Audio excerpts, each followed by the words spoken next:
probably the best character of the show so far, Damon Targaryen, played by Matt Smith. He stole every scene he was in. He's electric on camera.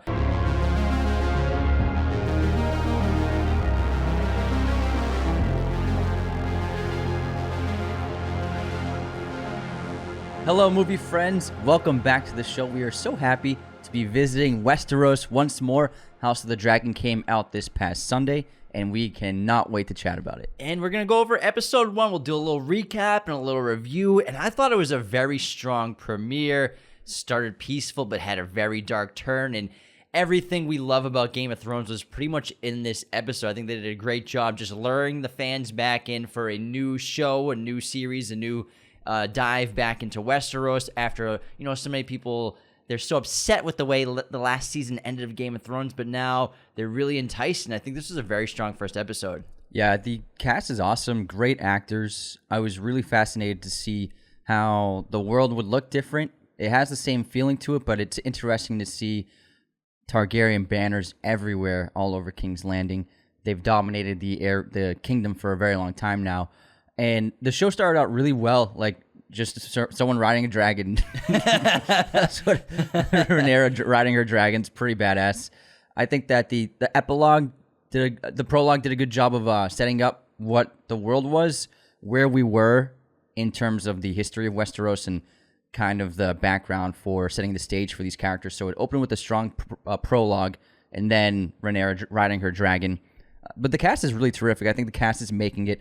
Again, this is very similar, reminiscent to the first few episodes of Game of Thrones, where there's a big ensemble cast, and you don't even really know who anyone really is, because everyone's only getting a few minutes of screen time. It's only one episode in, but I think it's a really strong first episode that set the stage and the groundwork for a lot of potential. It was really cool to be at King's Landing in Westeros that was perfect and pristine versus the last time we saw it when it was just crumbling and full of ash and smoke and destroyed. Is really cool. I think they did a great job of getting similar shots inside King's Landing of the last time we were in these locations. It was being destroyed by dragons and by Daenerys. And there was actually no opening title sequence, which I was surprised by, but the filmmakers did this on purpose because they wanted to be more of like a cold open for the series and for the show. So next week, episode 2 will be the premiere of the iconic new opening title sequence for House of the Dragon. It's already iconic. It hasn't come out yet. Well, it's the most exciting thing. Like, I was waiting for him. Like, I can't wait to see the new opening title sequence, because like we talked about in our House of the Dragon one, the Game of Thrones one might be one of the best openings in TV history for sure. Yeah, I think it's the best opening credits theme. Now, the opening prologue was really important, setting the stage in the world of where we are. So basically, the summary of the opening: near the end of the first century of Targaryen rule, the kingdom was at the height of its powers. Under King Jaehaerys I, peace and prosperity had preserved for decades. The Targaryens command 10 adult dragons, giving them an edge over any army, so that's why there is so much peace. There's really no war, and we get a hint that, like, these knights, they haven't been in a battle their entire lives because they've known nothing but peace. That's why they just get in jousting fights and kill each other for sport.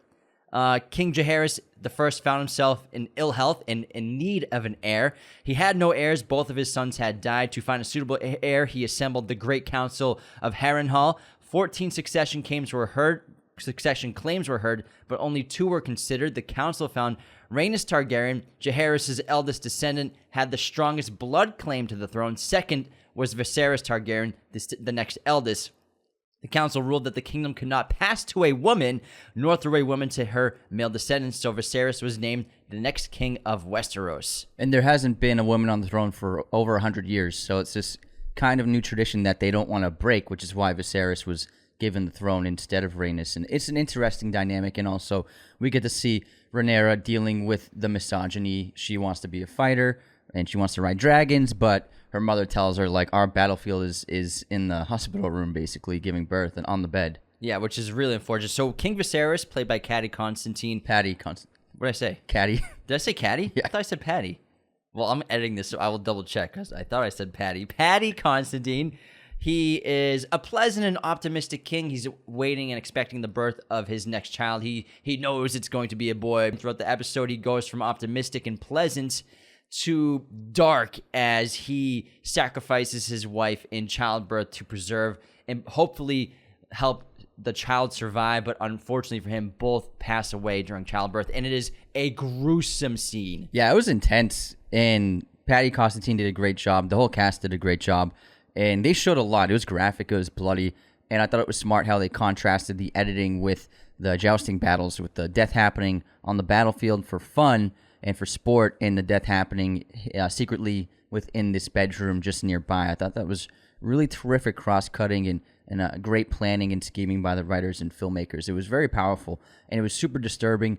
There was a lot of... We did end up getting about halfway through the episode a lot of blood and gore that we come to expect from Game of Thrones, especially with Daemon's men just destroying that little neighborhood. Like the City Watch. Yeah, the City Watch just like showing their presence as like, we don't mess with us, don't be a criminal, or you're gonna get your arm chopped off. Oh my god, or you're gonna become a eunuch. We were like waiting, like when's it gonna happen? When's the gore gonna happen? When Yeah. are we gonna start screaming at the TV? And it happened. Yeah, I like how they waited for it. I like how, because it was a bit of a slow opening, but we're learning who the characters are. We're learning where everyone's place is.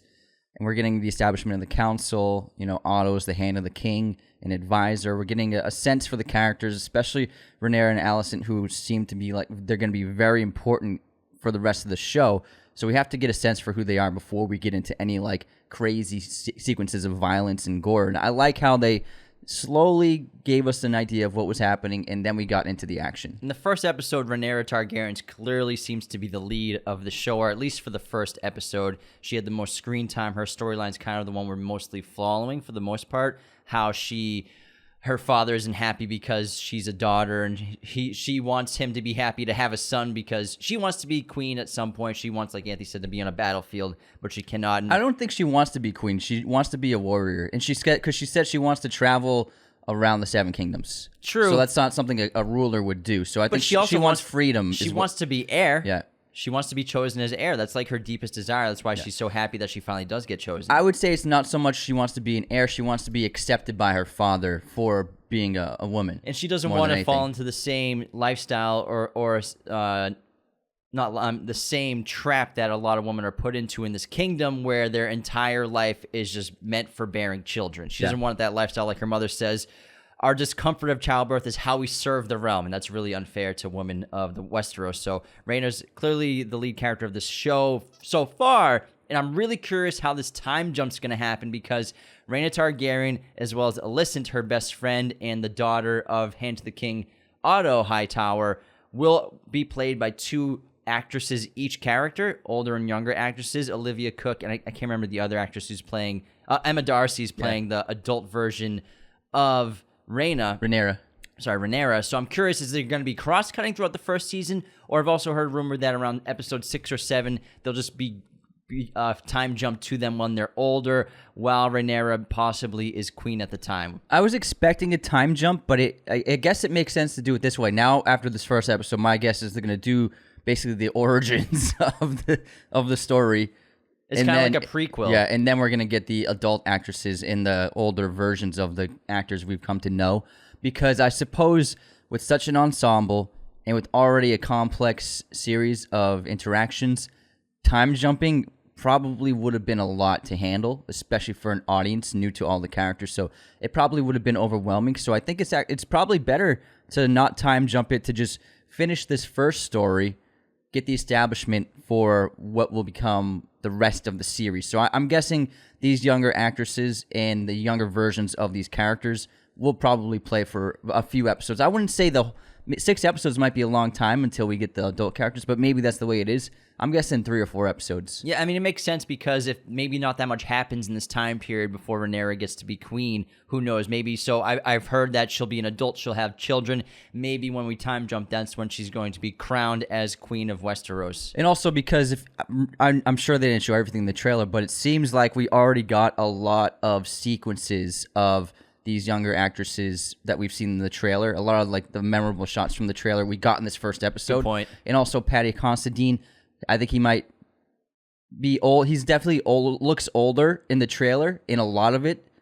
So I would say, I'm guessing 2 episodes, maybe 2 to 3 at the tops of this younger storyline. We'll find out. The young actresses are doing a great job, but I can't wait to see the older actresses portray these characters. Damon is probably the best character of the show so far. Damon Targaryen, played by Matt Smith. He stole every scene he was in. He's electric on camera. He's a wild card. Damon despises his wife, Lady Rhea Royce, heir to the runestone in the Vale of Arrey. His brother, the King Viserys, has just been pushing Damon to random jobs to keep him away from the throne, to keep him out of the council, to keep him occupied and busy, but he's obviously shown nothing but a future of being a tyrant if he was ever on the throne. And by the end of the episode, he basically is sort of banished by his brother to go back to Runestone in the Vale of Arrey. This is a great character. I think Matt Smith is doing a wonderful job, and he's clearly the most unpredictable wild card of the cast. Wild card! And he looks like he's going to be the cause of a lot of the conflict of the series going forward. I think it's a fascinating character to have in here. I think the performance is pitch perfect, and also it has a villainous tone to him. Like the Ramin Djawadi's themes for him are quite dark and very villanesque. And that sequence where he walks into the throne room and his brother banishes him, like when he's entering, it's got these deep, low strings, and it's like, this guy's a bad guy. I can't wait to see what happens with his character going forward. I think even though his brother named a successor, Damon, he wants the throne. And I like how he's aware of how everyone else regards him, how they talk about him on the council. He's highly intelligent and clearly one of the best warriors in Westeros, although he's bested by Chris Cole. Great fight, reminiscent of the last duel. But he's got great qualities, but he's so arrogant. He's very self-centered, very selfish. He enjoys attention, and what's dangerous about him is he enjoys power. He really likes power, and he clearly wants more of it. He's craving it. His first scene is sitting on the Iron Throne, which is blasphemous and treasonous if anyone saw him do it besides his niece Rhaenyra, who clearly has some sort of loyalty to him for being his uncle. I think it's a crush. Something like that, because of obviously the inbreeding of the Targaryens will come into play, I'm sure, at some point. We got maybe a little tease of it when he gave her the necklace. Who knows? But Damon obviously has this rivalry with Otto Hightower, the Hand of the King, played by Rhys Ifans. Xenophilius Lovegood also. He's great in the show so far. He's one of the best performances, I think, by far, Otto Hightower. He's excellent. And Damon's obviously clashing with him whenever he can. Like, he tries to stir him up at the council meeting, and he also chooses his son, Otto Hightower's son, in the jousting and bests him. And Damon's he's a bit of a cheat. He cheated in the jousting against Otto's son just to make sure he hurt him severely, and he threw his pole at the horse instead of the knight himself, which was obviously unfair, but he's the prince, so what are you going to do about it? And his Damon's armor is also super badass. It's like the jet black, it's a dragon shaped on like him. a dragon. Yeah. It is intimidating as hell. It's freaking cool as hell. So I think he's just an intimidating figure because of how imposing he is in terms of his size, his sword's enormous. So I think he's just such a great villainous character, clearly. But he also sees through Otto, because Otto, in a lot of ways, even though he's loyal to the king, he's clearly come up this far because his family, the Hightowers, aren't a highly regarded family. And so Damon sees how he's kind of manipulated his way to become Hand of the King, and has his own intentions, and that's clearly shown because Damon tells that to Viserys. He's like this guy, like they're not your brother. I'll be true to you, and I'll really protect you. These people all want something for you. That's why they're in your council, and they prey on you because you're weak. But I'm not like that. And we get an example of this right after that, when after his wife passes away, Otto sends his daughter Alicent to go visit Viserys, clearly hinting that he wants to try and form a marriage between Alicent and Viserys post his wife's death. So he's clearly establishing, like, Otto is clearly like a good manipulator, schemer, and also obviously craves power. I think he intends himself to maybe have the throne at one point as well. I mean, he tells her to wear one of your mother's dresses. Yeah. Clearly, that's pretty his messed intention. up. It's pretty messed up. And also, what was I gonna say? Viserys is a Lego builder. Basically, it's like the Westeros version of Lego building. And the Air for a Day sequence is what caused Viserys to banish his brother, because Damon, with his crew and his City Watch soldiers, 2,000 soldiers loyal to him when they're partying at the brothels, he gives the speech that is reported back to Viserys as saying that his nephew was heir for the day, basically making fun of his nephew and also gloating at the prospect that he is next in succession still, and that, you know, the gods give and the gods take away, and he, for some reason, has been chosen by the gods in his eyes to be the heir. Yeah, absolutely. And I really like Lord Corlys. He's an interesting character because he's part of the council, but also he understands a lot of Daemon's points and approach, especially with the City Watch. Because everyone's like against how brutal they were to the people, but then Lord Corlys is like, the people should fear the City Watch. And Daemon has a point. It's because, you know, the people in the High Council and the elitists, they only see the nice areas of King's Landing, whereas Daemon's like, if you're an outsider coming into the city, it's mostly you're afraid for your life of getting mugged, of getting killed, and so he's trying to impose a powerful force of fear amongst the people to not become criminals and not carry out violent acts. And I like how Corlys kind of understands both sides, and he's not afraid to question the king and tell the king his own point of view. And he clearly has an indifference towards the council. You can tell by the way he sits. He sits much more relaxed and positioned away from the table in a way. His point of view, yeah. He's kind of only got half attention on the council because he himself feels like him and his family have been wrong because Rhaenys was not chosen, even though she had the strongest blood claim to the throne. Yes. So he's still salty about that, which I don't blame him. Super salty. So that's why he's like, yeah, screw this council. I hate my cousin. But he gives What's up, cousin? He gives very objective opinions about the situations that are brought up. Yeah, I think it seems like just predictions. Lord Corlys and House Valerian are going to make a play for the throne. Daemon's going to make a play for the throne. And it's going to be up to probably Rhaenyra to defend it. That's my guess. Seems it's like probably those are going to be the three main parties. And then also maybe Alicent Hightower. My guess is maybe down the line Viserys will be killed. So Alicent, if she's his husband, if she's his wife one day down the line and Otto's plan works out, then either she will be crowned queen, or if they don't get married, then Rhaenyra will be crowned queen. So if Viserys dies, who's going to get it? So Otto's making a play with his daughter, and obviously next in line would be Rhaenyra. But then we have Daemon and then Lord Corlys and his wife Rhaenys also claiming the throne. So we have four major parties if Viserys is killed, which the council hints at, that will be trying to get the throne. They all feel like they have a rightful claim to it. I love the sequence of Viserys basically prepping Rhaenyra for being the heir to the Targaryen throne, giving that speech and asking her those questions and revealing to her that, you know, people think that Targaryens are closer to gods than closer to humans, but that is because of the illusion that they have created because they are able to somewhat control the dragons. They still don't obviously have complete control, but a Targaryen must know that this is all an illusion in order to rule. And also, he tells the foreshadow by Aegon Targaryen, who had the dream of the end of the world from a terrible winter, which we all know about from Game of Thrones. Coming. So that was obviously a reference to that. I loved it. I was like, yes. And the episode ends great. It ends with Daemon getting on his dragon Caraxes. Really great design of this dragon, like deep crimson red, just looks as evil and dark as he is. To fly away to Runestone, as well as with his companion, the woman from the brothel, who seems to be his partner, who we talked about in, what was her name? We talked about her in the House of the Dragon preview, but she's definitely going to be a main player of the show as well. Oh yeah, I don't have her on the cast list. Viserys, I think it was something like that. Yeah, she's in Ex Machina. Mm-hmm. Oh yeah, you're right. She's one of the androids. Yeah, so it was a great ending, and I think overall very solid episode.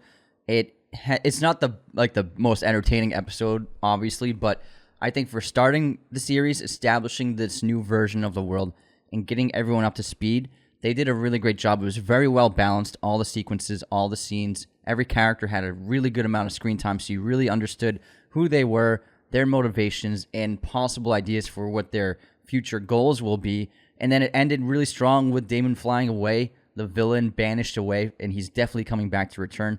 I think that this show has so much potential. It was really well made, really well crafted. The CGI looks awesome. The production design, costume, wardrobe, fantastic.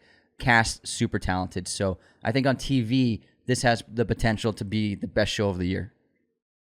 Now, stay tuned every Tuesday for our recaps and reviews of every new episode of House of the Dragon for this entire season. So see you next week for episode 2. Thanks for watching. Episodes this week, in addition to House of the Dragon, on Monday yesterday we posted our episode on Star Wars Episode 4, A New Hope, and we also have a episode on Severance coming for you on Thursday, so stay tuned for those. Take care, y'all.